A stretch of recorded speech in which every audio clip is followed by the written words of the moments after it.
All right, everybody, welcome back to the Data God Book Club. Excited to have you guys all here again. This week we're doing Chapter 6, the narrative or structure of your data story.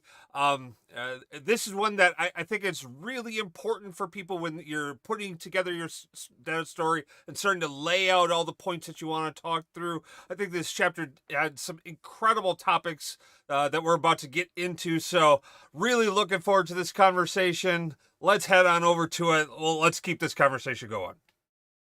Alliance is counting on you. Like, subscribe, leave a comment down below, turn on that alarm bell so you don't miss any future mission. All right. So we got everyone on the call again today. Hello, everybody. Hello, Belinda, Kevin, Uma, and Jessica. How are you guys doing today? Doing Good. good? Awesome. Doing great. All right, good deal. Excited to be talking about this stuff. This week, was all about narrative, and I think there are a lot of real interesting points in there. We're gonna kind of do a round robin on your favorite parts of this chapter, and then get into some more of these kind of detailed scenarios. Like last week, we're going to be spending the entire hour talking about Chapter 6 because this is really the meat and potatoes of this book. I think there's a ton of stuff that we want to get out of here about having a data storytelling arc, how you bring people along on there. So we'll be going over to you guys in just a second. I think one of my favorite pieces in here was the different data story structures that are out there. He went into a great deal around Aristotle's tragedy structure and I don't even know how to pronounce it. Freytag's pyramid. Did I say that right? Freytag? I think so. Yeah. I'm going All to right. say yes. All right. Excellent. But the thing, the mechanism that I've always liked for storytelling is Campbell's hero's journey.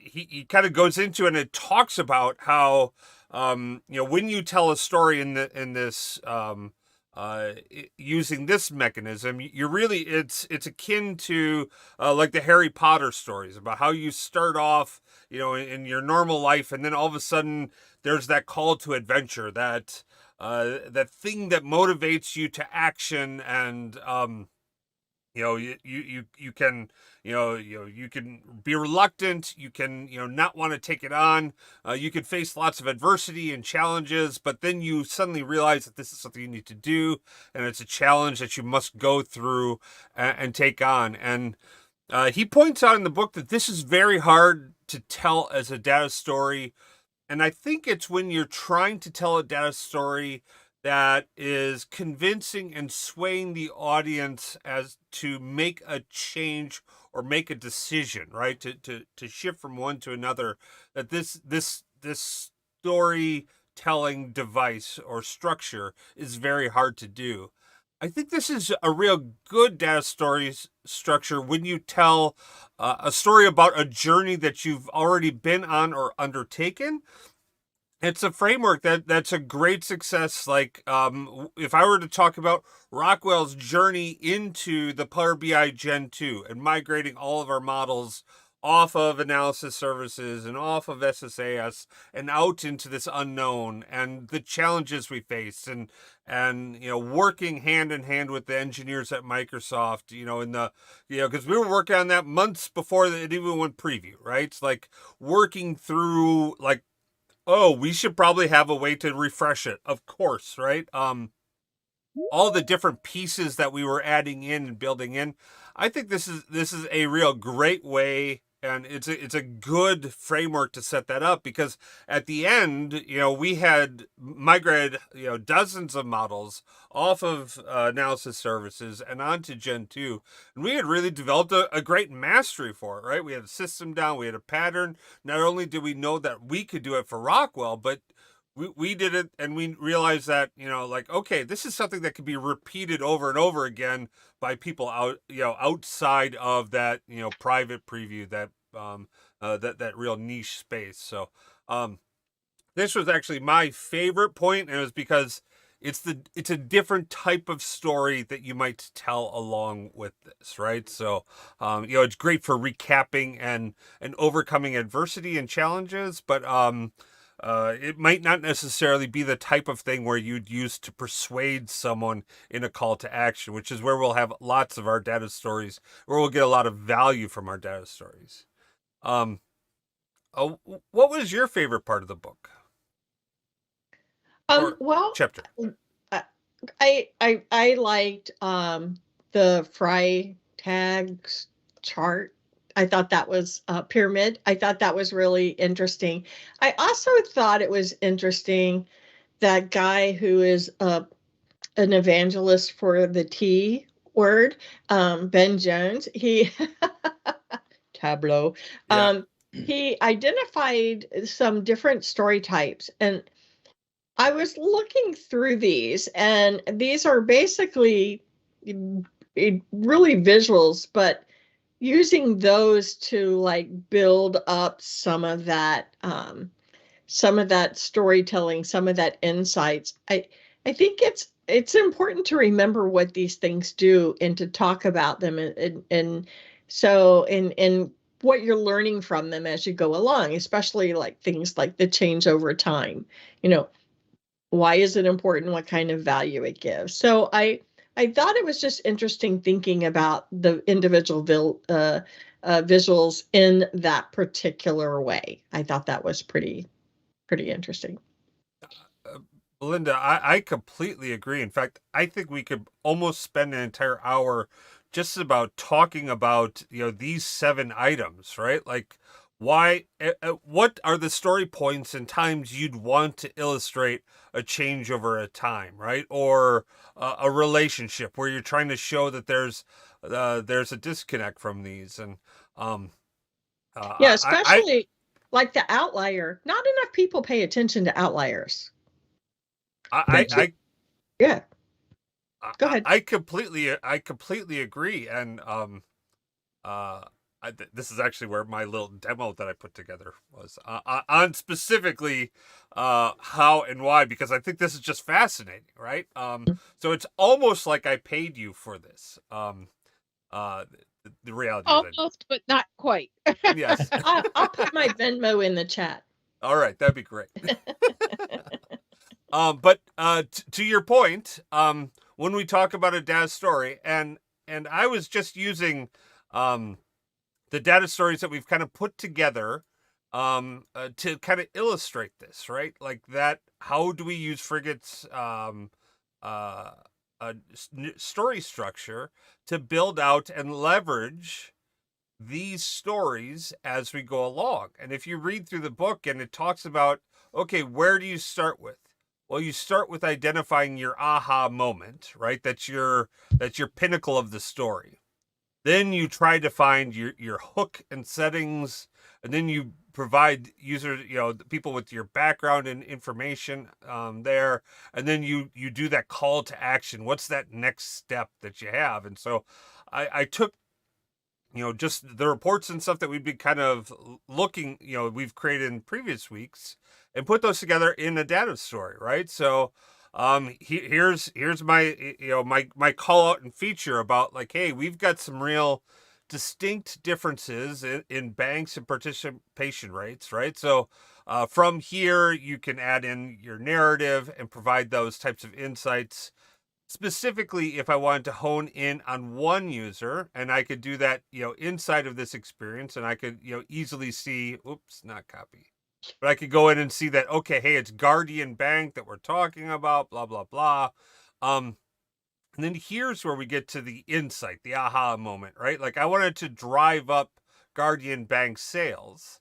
And that's when I came to my aha, my out amongst my outliers. That the reality is, I only had 2 banks that had customers that were in my outliers. I have a whole bunch of people that exist inside of this kind of like middle spot, and then I have all these very small transactions and small interactions down inside this space. Well, this tells a story. Like our call to action is like, how do we find more customers along these lines, or how do we look at, because it's easier to land and build from existing customers than it is from to pull in new customers. How do we take that and actually have a call to action? So here would be your call to action with your lists of clients and phone numbers and everything, and the actual steps that we provide for how do we build out that plan to take on and address these gaps and these issues. So this was my take on this as a little demo and example here. Uh, what other thoughts do you have on these items and these story points, Well, so Linda? Chris, I like what you Oh, just showed there. And it made me think of, I kind of accidentally fell upon that with something I had to do recently for a client that we were looking into a problem that they were having, kept putting a bunch of, KPI driven dashboard, reports together that look to the executives more like dashboards. But then, the next question inevitably came up, right? How do we, what items do we really need to attack? And we put in more table-driven reports and things that somebody could download, send to their team, right? So I think the way you filled it onto that arc was exact. I think I'm going to go back and look at it and see if I did accidentally stumble upon it. But when we all talk about exporting to Excel, I think you hit exactly where it really fits in, is at the end, not at the beginning. And maybe if we think about stories, we'll understand where that fits a little bit more. So thanks for showing that. So, Chris, go back. Can you go back to your slide number 2? yeah. Because I want to talk about something about Fry Daddy. Mm-hmm. Okay, I can't remember his name, so now he is now called Fry Daddy.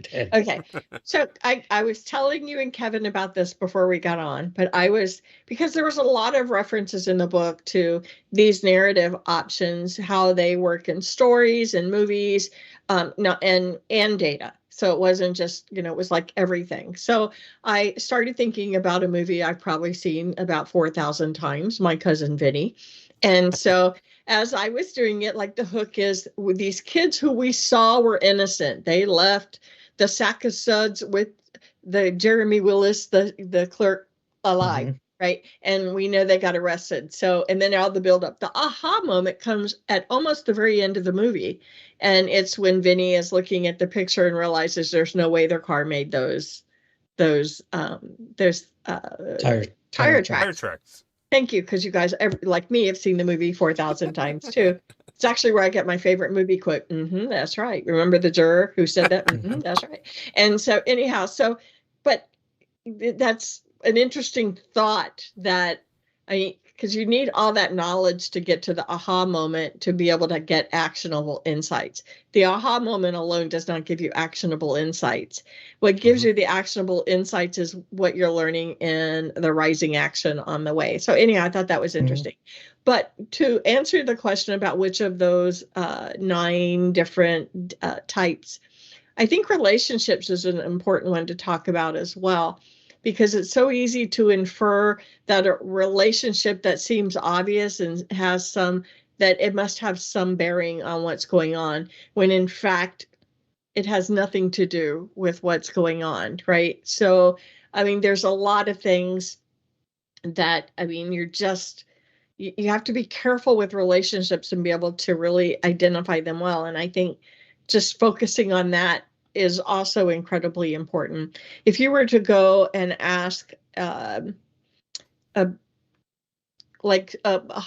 typical high school in the United States, if you asked all the students a question like, how old were you when you learned English? You can't assume that, everyone learns it when they're young, but because you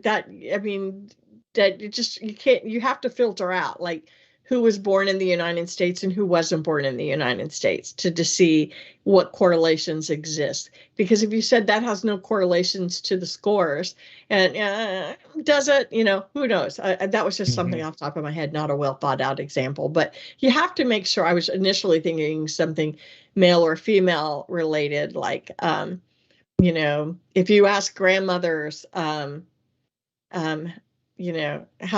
many of you have children, then then they're going to almost all say they have children since they're a grandmother. So, but that's not a fair correlation that, grandmothers have children. I mean, that's absurd, right? That's an absurd thing to even bring up during a conversation. So anyhow, that was just a thought too. Yeah. Go ahead. Yeah, What I thought was important is the way you laid that out, right? Because when he was building up to this freight tags, the modified freight tags Fry Daddy. pyramid for Fry Daddy for storytelling. When I first started going through it, I was thinking sequentially of building it out. So just like you laid out, that was the example in his book, is the right way to lay it out. Is put your aha moment up there so that you could kind of go back to what we saw in the earlier chapters and say, so what, right? And make sure it really is the right aha moment, and then build the surrounding story, or because that was definitely his step one, if I remember correctly. And then he said going down to setting the hook and the rising actions and the action steps from there. Yep. Right, the 4 steps. Yeah. I want to jump in and just actually talk about that aha moment, because that was it sparked a thought for me. First of all, it reminded me so much of what they say about, when you're job Jessica, hunting. You're saying the aha moment gave you an aha? I am. Yes, it gave me I had an aha moment, but it's very much like, they say when you're looking for a job, you have to have that elevator pitch, and you've got to be able to do it within 30 seconds. And what it made me think about was something that we've talked about in a separate group, about how dashboards are not really being used as much as, let's say, reports are being used. And I wonder if it's because maybe in a dashboard, it's really hard to see, like, what is the aha moment? What are you trying to communicate to me? Is it just a whole bunch of visuals that you've pulled from different reports that when I click on them, it takes me back to a different report. So I don't have that driven level of, aha, I get it. This is what you want me to know about from this dashboard. It just made me really think about, could that be, one of the reasons why dashboards are just not as widely used, because they're too muddied and there isn't an aha moment there with those. I think you're right, Jessica, because there's the lack of interactivity between other visuals. You lose that insight. You lose that buildup. I mean, there might be a hook there that makes you go, oh, oh, my cash went down from yesterday. Why did it go down? But you don't have all that buildup to the aha. So there's no journey to take. It's like, oh, it went down. Yeah, and where do I go from here? I mean, because I guess I think of dashboards as being something that's focused on executives and that the impatient executive that he talks about. They want to, if they're going to look at something, they want to know, what am I supposed to do with this? Where do I go with this? Yeah, what is supposed to where happen? do I spend my time? So so then you click on it and then you start. So maybe it's the hook, but it can't be anything beyond the hook. Right. Well, I think it's interesting in the book, right? Like I'm kind of, he calls it out and he talks about it, right? And if you're going to be telling a data story, you have to kind of also come up with, as you said, like that elevator pitch, or as he called it, the data trailer, as to like, what is it that you want to like pull them in and tell them a story around. And he talked about like, okay, hey, you need a trailer that's just going to perk their interest. And then you need to gain their permission in order to be able to deliver that story where they'll be receptive and hear it. And I think this also speaks up to something that God knows I've fallen into. I'm sure I've seen other people do it too, but where you just dump all of this data on an executive and they're like, oh my God, what am I like? And you said this, Jessica, what am I going to do with this stuff? Right. And so it was because we overload dashboards. We put so much stuff on a page. We don't have a clear data story that takes them through that arc that, has led to them asking for those types of things, right? Like, just show me the high level KPIs. I'll determine my own story, because they don't trust that we'll only selectively filter it down.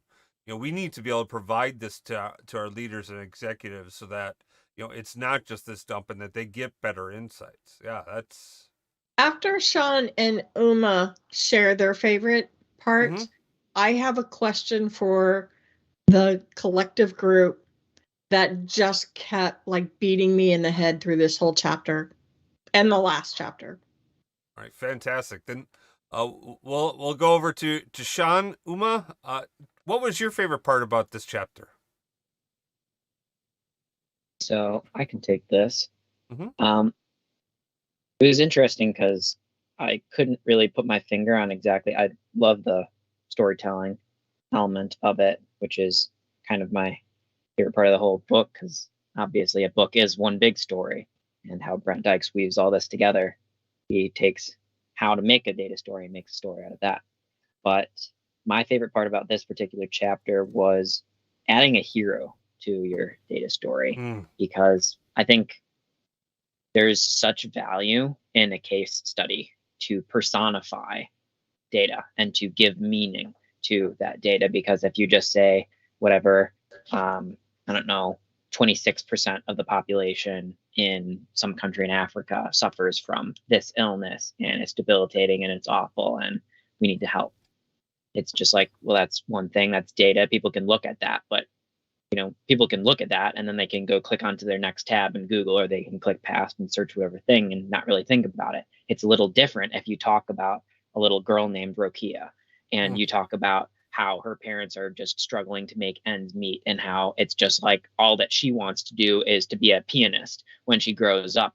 But unluckily for her, she has this condition, and so she'll never grow up to be that age. And so it's just like one of those has a much more significant impact on you, and you care about that data. Now, it's important to you, versus the other one where it's just like, it's just a passing thought in your head. It's basically the difference between, just addressing the language processing and language production centers of the brain versus tapping into those emotions, tapping into motor cortex, tapping into your senses and your heart ultimately. That is fantastic. Yeah. Yeah, and actually, Sean, I think you kind of touched on, so later in the book, Chris, if you move forward to the data hero part of it, is what I kind of took from what you were saying. The person that you used, the example that you used, right? I mean, she doesn't come off as a hero in our like saving the world hero, but she's the character of the story, right? She's what gives it these hero aspects of it. Her wanting to be the pianist and everything. And I think this goes to Matthias put a question in the chat just a minute ago, is does the data speak for itself sometimes, and in which cases does it need the additional action for storytelling? And Sean, I think without even knowing that question was there, you hit on the aspects of it, right? Adding a hero to it, or what we've learned in the earlier chapters, adding the narrative around it that gets those action verbs going in our brain that stimulate those parts of our brain that we saw earlier. Thanks, Sean. Yeah. Excellent call out. I think it's important that we do understand both this hero though, but also the protagonist and the antagonist. What is the villain, right? Like, being able to describe that and paint that picture of that, so that you can have that light and dark, that like, oh, hey, I want to be here, I don't want to be here, so that whoever's relating to your story can say, yeah, I don't want to be Lord Voldemort, right? Like, Lord Voldemort's the worst, right? I want to be Harry, I want to be Ron, I want to be Hermione, right? Like, you see yourselves in the heroes in the story, and you don't see yourselves in the villain, right? And that could take you a long way through that call to action, right? Like, well, hey, I don't want to just let this go. I don't want to let little Malaya not have clean drinking water. That's something only a villain would do, right? Like, I'm here. I'm going to clean that water for her, right? We'll make sure she's got that water and that food and all the good stuff, right? So that excellent point, John. Excellent. Uma, did you have a favorite? Yes, obviously, Chris. the favorite part of from the chapter 6 for me was like every story needs a structure, just as everybody needs a skeleton. So Mm, keep let's take about action movie where just a random people fighting on the street. We won't like to see that movie unless and until that story, that movie is having some structure, some agenda. The hero is fighting for some good deed, for saving the world or something like that. So every story, every dashboard or report we are building up, that should have that structure, which keep the attention of the audience on the report and get some actionable insights from that. yeah, I agree, and that plays into um I just flipped by it here. I apologize here. Uh Storyboarding your 195. data, right? So when I sat down to come up with this little diagram, right? Like I didn't immediately go through and lay it out, right? Like I didn't immediately design it, but I sat here and went, okay, this is my aha, and I had recognized that inside of my report. And then I went back like, okay, well, what is the hook that I'd want to tell about? Okay, we want to talk about the discrepancies and changes between the banks that you work with, right? Then you want to show one that's growing versus the others, and then zoom in on the aha, and then go into the empower and act. Yeah, that I completely agree. But that makes me okay. So I have a question about this that I've been Mm-hmm. thinking about as we've been talking, which is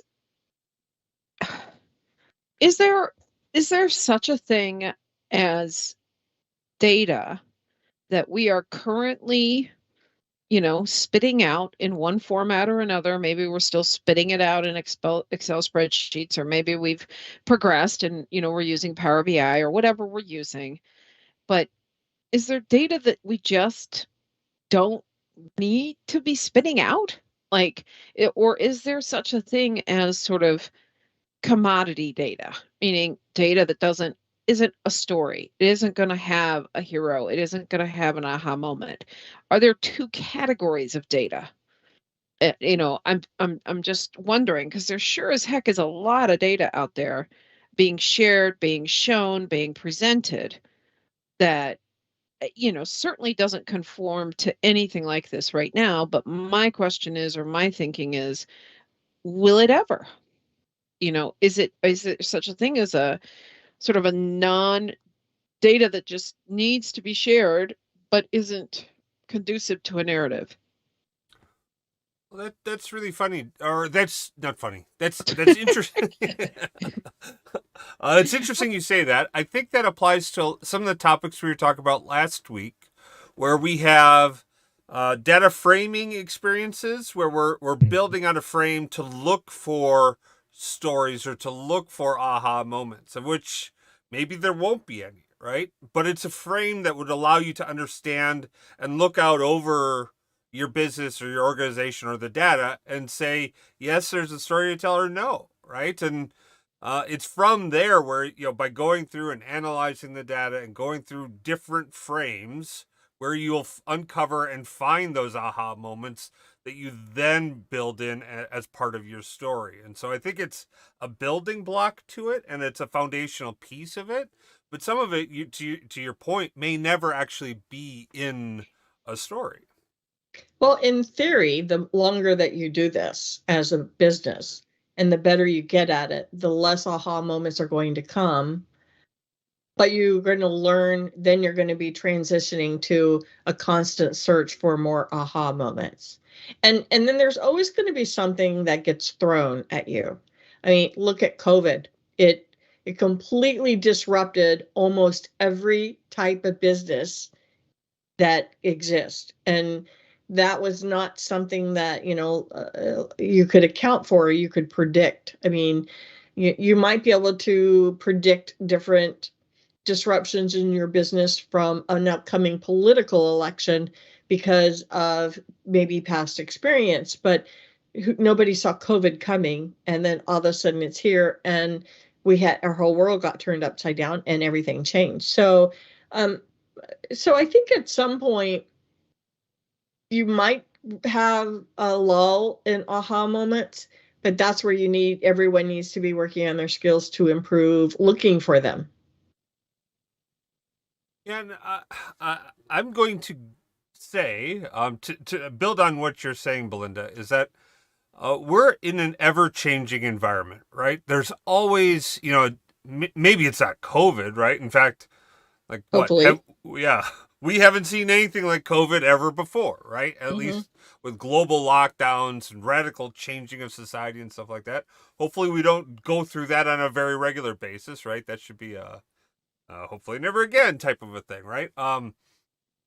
But there's always changes, right? There's always suppliers going out of business. There's always new products coming along, right? So the ability to discover and uncover those aha moments, I think is where we start to look at how can we programmatically find those. And this is where I think there's a big call for like our data scientists out there, to even identify, hey, there's something here you should look at, right? Like how can we identify those things, those aha moments programmatically versus necessarily having to sit and filter through and sift through all these data and reports to try and uncover these things.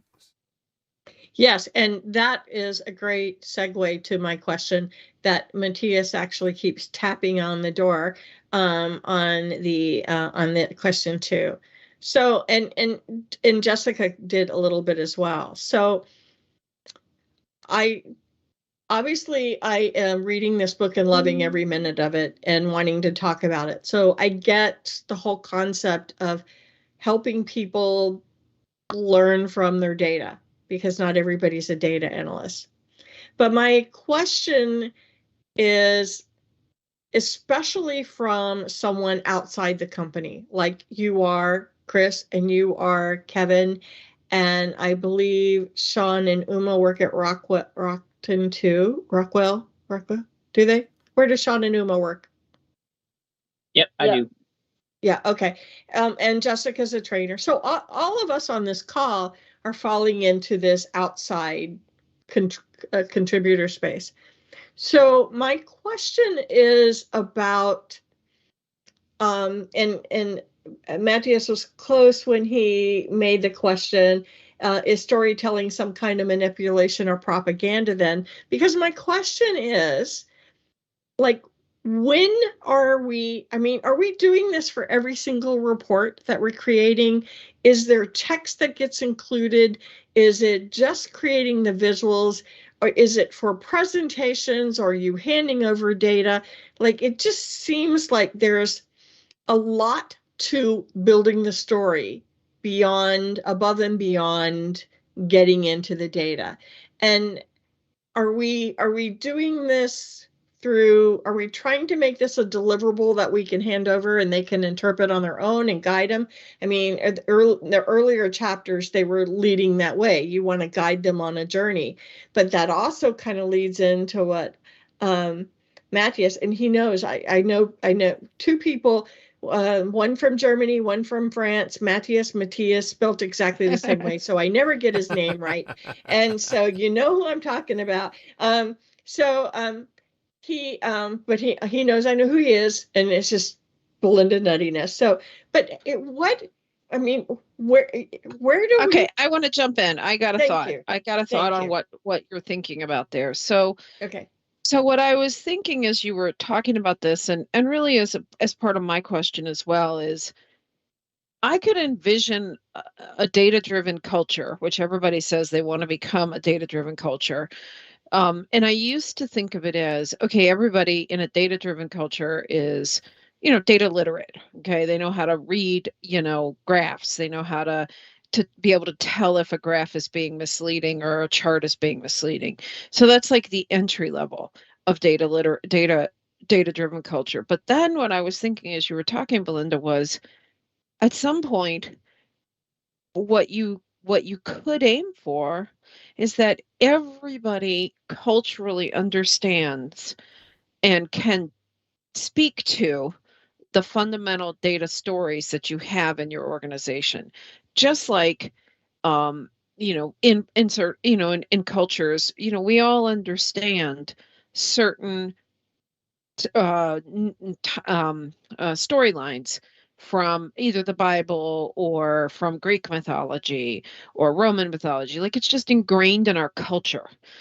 And so I'm thinking you could have a culture where you eventually just have these data stories running through the whole organization. So everybody all day long is they know what that narrative arc is for most of their key metrics. So so when the new data comes in, everybody knows how to fit that into the existing worldview and narrative that the organization has.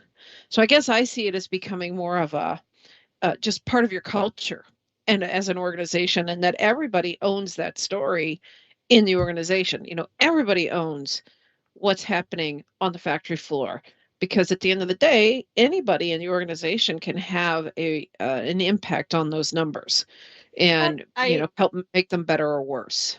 But to go back to my whole topic of the year of user adoption, there are so many resistors and that and people who are inexperienced that don't know what to do with a lot of the data that you give them.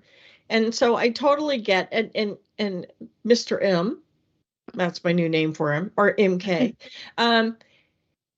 he's right. I mean, are we adding our own personal biases into the story that we're telling? That's one question, but I don't see a lot of people knowing how to do this. So I guess I'm curious about, like, so as for those of us who are not in the organization, that are outside the organization that is having reports built for them and stories told.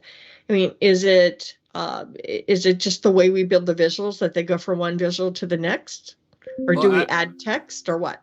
I think this really hits on a topic from last week again, and boy, I wish my recording of that was good, because we had such a great conversation around this, and it's the concept of there are people who are the archaeologists, like in Indiana Jones, who are out there discovering and looking for adventure and digging things up, but that he would then bring back, and then Professor Indy would come out and he'd explain it, and he'd go into deep detail to the class and to the masses about why it's important and why these things have value, right? And the reality is that not every one of us is the complete Indiana Jones, right? Like, some of us are much more on the dig in and do the data engineering and do the data analysis side of the house. And there's other people that are much more on the presentation and the explanation and why this is important. And I think, especially if you think about data and where business intelligence plays in this world, the idea is that we give the data and intelligence to the people in our business who really understand and live in the world, right? And so I think we have a lot, and frankly, I think this speaks towards this new integration of Power BI and PowerPoint, right? Is this gives our professors out there, right? The people, the professor, the blue guy, the ability to come out and tell these stories that we've uncovered inside the data, and to be able to put this together. And like, this narrative here is, I mean, I just filled in with blah, blah, blah, blah, right? Because I'm much more of the archaeologist side of the house than I am on the professor side, right?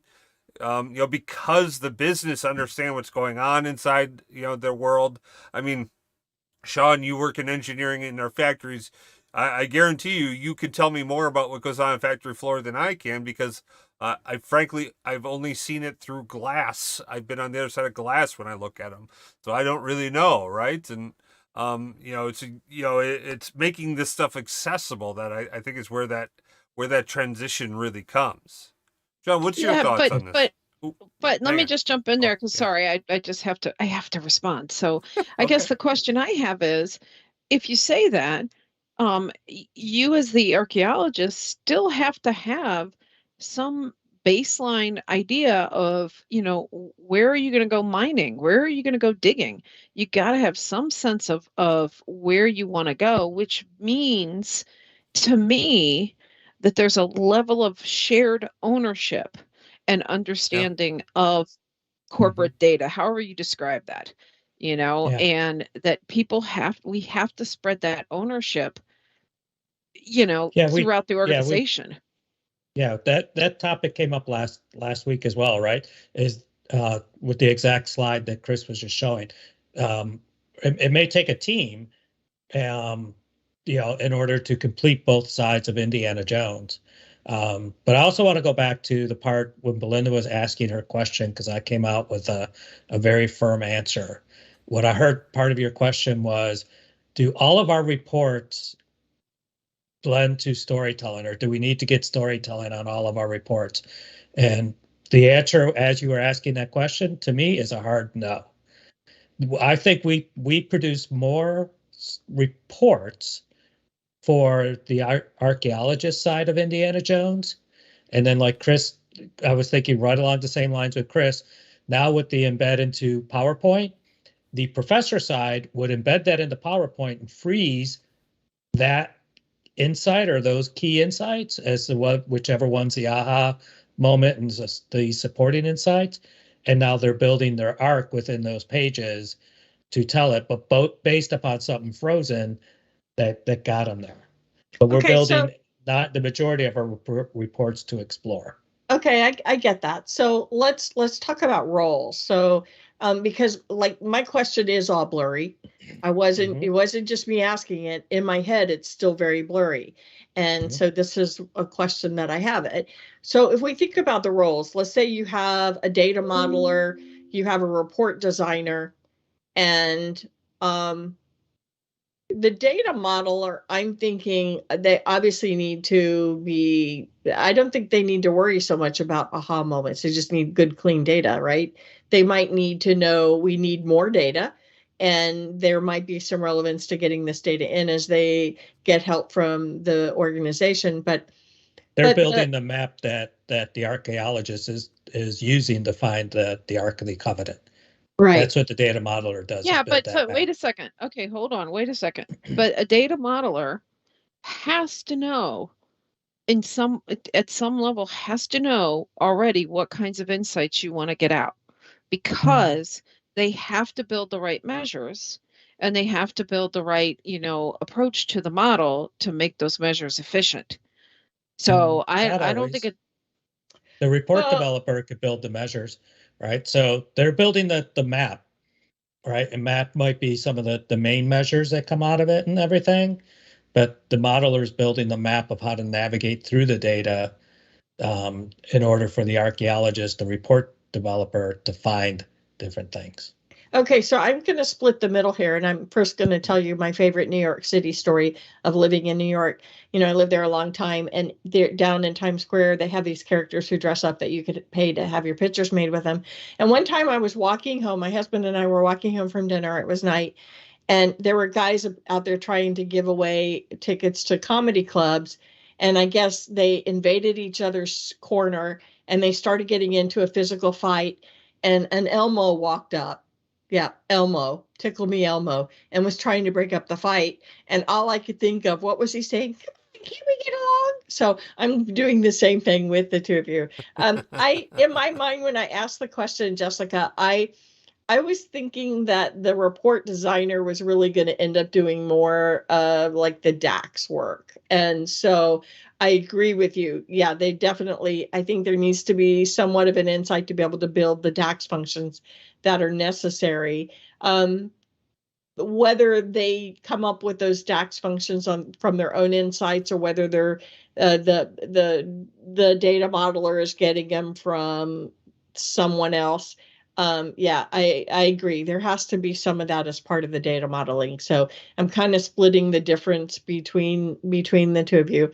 But the person who is like building the reports and getting them out there, I mean, are they trying to put text in to tell the story? Are they just trying to build out the visuals? And then what about the self-service people? When you build a data set for them, how are you teaching them to guide the story? I guess my question is there room, or is there a need to have a whole nother role as a Power BI user? The story translator? Ooh, the storyteller? The storyteller. Yeah, That- not in my view. In my view, I believe that anybody, I mean, what this book is leading me to believe over time is that anybody who's building a report should be aware of and incorporating, some of these principles, whether they incorporate all of them or whatever. But in my view, that's a skill that everybody should have at some level. You may not be the master, but you should have those basic skills. There should not be a specialty role for that, in my opinion. In my opinion, I started out the exact opposite of you. I was a hard no, but I've moved to I have to put $1 in the jar and say it depends. But taking Belinda's kind of framing early on, right? Definitely being a consultant, I am not in the role a lot of times to do the storytelling up to the correct level. I am feeding the person that is within the company all of that information for them to do the storytelling, right? And putting together the right type of reports. So I have to have some of those skills. And maybe I might be called on to do that depending on how the client feels about it. But I don't think it's everybody in the company would have those skills, because as we went back to trustworthiness, I think in a couple chapters ago, right? Some of the C-suite people will only trust certain people to present something to them. And Mr. M put an interesting comment in there that came from Ruth from Kerbal. Could you stress the difference between explorative and explanatory? Ooh. Yeah, I think that was in a couple chapters ago as well. That's right? a drinking question. You gotta. Well, See and if I can find it. And I think to actually go into that is I think as as we try to wear these hats, and as Kevin was saying, often we are the archaeologists that present to someone who presents the information to someone else, who then presents it to to someone else, and this game of telephone starts to occur. And I think we may have explanatory reports that go in and show off a data story and why something happens, right? That creates this rising action inside of our story.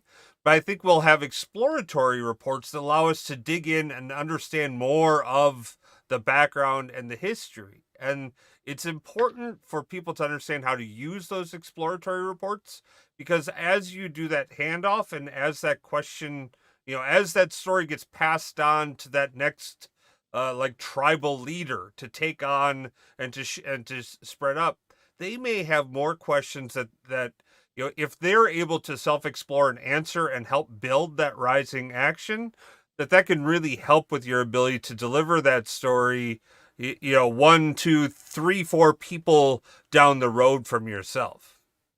And maybe this whole process of storytelling is a long-term thing in some cases, where you start out with a new data model and a report attached to it, and you deliver the content in this particular way, and you say you might have the aha, but maybe the question is the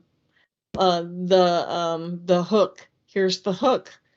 Like, let's keep going. Then I guess another question is, do you hold back the aha, or do you go straight from the hook to the aha and say we need to learn more about it? And then as boss woman says, I have this question, and boss man says, I have this question, you have more insights coming up.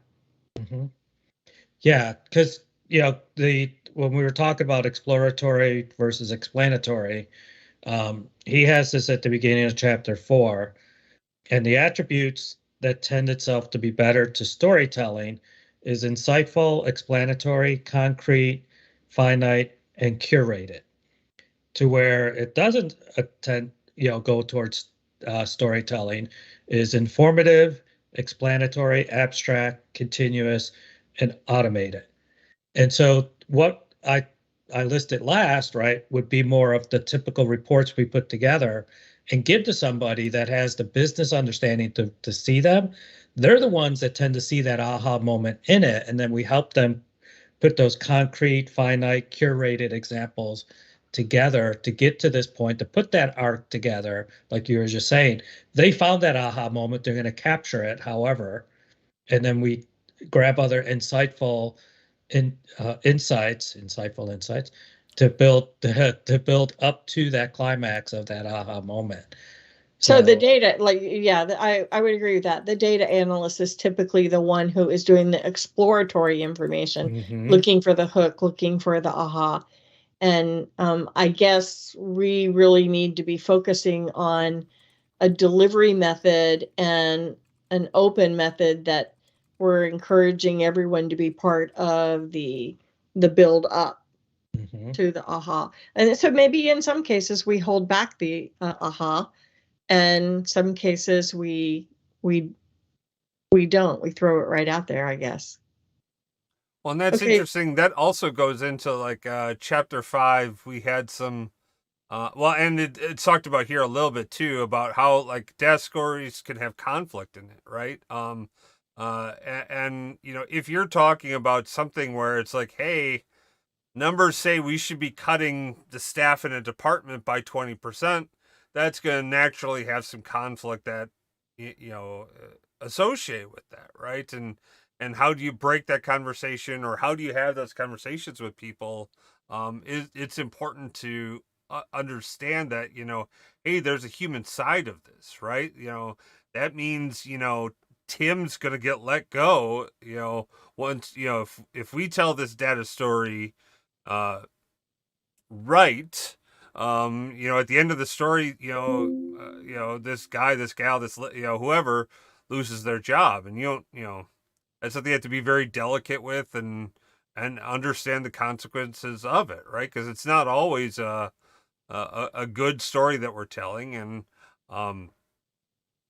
but sometimes you need to have that conflict, and also be prepared to be wrong, right? Like, hey, just because these numbers and this data says something doesn't mean that that is the be all end all of existence, right? And people often contribute far more than the sum of the data points that we've gathered on them, and that we have to be very mindful of that. Yep. And I want to comment on something that MK just wrote about. He wants people to be, the end users to be explorative with the reports. And I totally get that. I am a giant fan of personalizations and creating, you all have seen it, my Q&A page with where people can basically make their own report based on what they're interested in. So I totally agree they should be looking for that. Because their knowledge, their business knowledge will provide a whole different starting point than anybody else to finding some weird aha moment that, or even a hook that nobody else could see.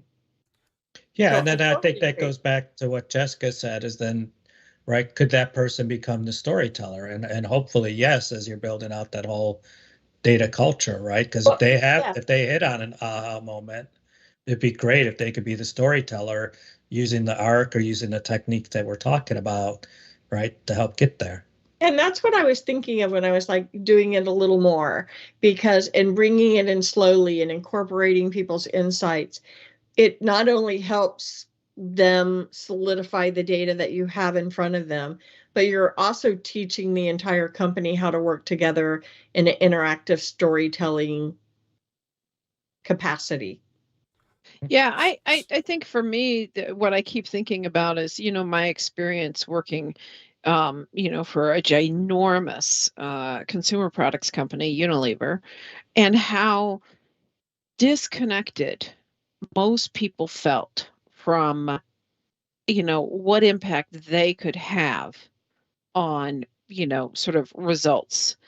And there were a few jobs where, it's very clear what the impact is. You're a salesperson, you're pretty clear what your impact is. But, what I'm taking away from this book primarily right now is this pathway towards letting people have the skill, building up the skills so that, anybody within a ginormous company can look at some data and, maybe they're not going to be the same as a subject matter expert in that department, but they still may have some aha moment that, they realize, hey, if we just tweak our process upstream, just by a little bit, let's say we change, instead of getting this part, we get that part, then, they could potentially affect the entire downstream process in, either cost savings or time savings or efficiencies or whatever. And you only get that if you have embedded this ability to understand the data and to make the data available. That's the only, I mean, to me, just looking back on my role. And tell the story. Because the executives won't listen if you don't do that trailer and then build out the story. Because that person may only get 30 seconds. You're exactly right. And so do we have, to build on, to sum up all of the stuff we've been talking about, do we have an obligation to, number one, help people understand how to tell better stories with data? Number two, create environments that allow people to go in and either build or have access to all of these 9 common types of story points across a wide-ranging degree of metrics, so that when that individual goes and says, aha, I've got an idea, and even if they don't know how to build a report, or they don't know how to, if they can barely click on a computer, I want to still, that insight, that knowledge that person has could be could change the world, right? Or change their little part of the world. Do we create experiences where we purposely seek out and build out these patterns so that people can uncover it and be able to showcase these things and tell these stories themselves, right? So that they can compare and contrast, they can drill down, they can find intersections, they can do all this stuff themselves. My answer to that is a resounding yes, if it's at all possible. Meaning, I could almost see like a kiosk type setup. So, if you are, and that there would be curated data sets that, you would make available. So let's say you went to the procurement department and you said, okay, we want to see your procurement. We want you to curate a set of data. I mean, obviously, people don't need to have access to salaries and all that kind of stuff, but a curated set of data that anybody could go in and pull down and look at, and maybe then they can see, oh, okay, well, you're using, this part from this manufacturer, and it's at this, this is the base price, and if we buy it per million, it's this. But what if, and they can do they could do a what if scenario, and run that and say, hey, this is what I see based on, my little corner of the universe here. I could totally see that working in, if you embedded the right values and training in the culture. Totally. I agree. And my last thought, Chris, is you're never going to let me say, I have a question, but I'm going to wait to ask you when we're live.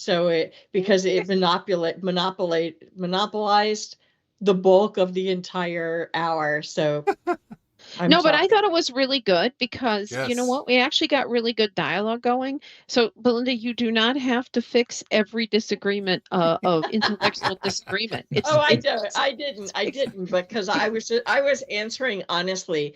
I was taking your concern and making the assumption that I think Kevin was making. So I think all three of us were technically on the same page. But I just have this real question, and I think you guys help clear it up about where the responsibility of the storytelling lies. And I think I'm in 100% agreement with all of you that it's another skill, another role that we need to teach and train all of the users who are part of that, whether they're just using my Q&A page to create an interaction, or whether they're doing data modeling. I think it's important. So I'll stop talking now, Mr. Chris. Well, and Belinda, thank you for summing it all up and wrapping up another wonderful conversation. Thank you guys all so much for joining in teams. So, Belinda, Kevin, Jessica, Uma, Sean, thank you guys for calling in. For everyone who calls in, thank you guys so much.